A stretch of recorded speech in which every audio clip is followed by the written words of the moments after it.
20 இருந்துச்சுன்னா ரொம்ப ரிஸ்க் இருக்கும். ஆப்ரேஷன்லேருந்து அவங்க வெளியே வர்றதே கஷ்டமா இருக்கும். அந்த மாதிரி இருக்கப்போ ஒரு புது ட்ரீட்மெண்ட் தான் அந்த மைட்ரல் வேல்வின் வேல்வ் ரிப்ளேஸ்மெண்ட். ஆல்ரெடி ஒரு வேல்வ் இருக்கு, செயற்கையாக ஒரு வேல்வ் ஓப்பன் பண்ணி வச்சிருக்காங்க. அந்த வேல்வுக்குள்ள இன்னொரு வேல்வ் வந்து கால் நரம்புலே பண்றது தான் ட்ரீட்மெண்ட்டுடைய பிரசன்டேஷன்.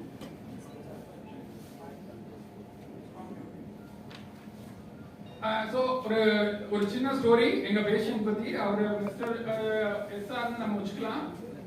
ரொம்ப கஷ்டப்பட்டு இருந்தாரு.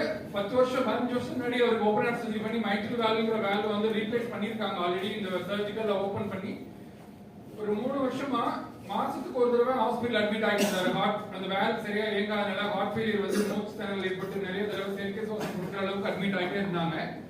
அவங்க வந்து எப்படி நாங்க வந்து ட்ரீட்மெண்ட் பண்ணோம், எங்க மீனாட்சி வாக்கிங் எப்படி அவங்க அனலைஸ் பண்ணி அவங்களுக்கு ட்ரீட்மெண்ட் பண்ணோம் அப்படிங்கறத நீங்க பார்க்க போறீங்க. அவருக்கு சிவியர் மைட்ரல் வேல்வ் வந்து டேமேஜ், அந்த செயற்கை முன்னாடி வச்சிருக்க வேல்வ் வந்து டேமேஜ் ஆகி வேலை செய்யாம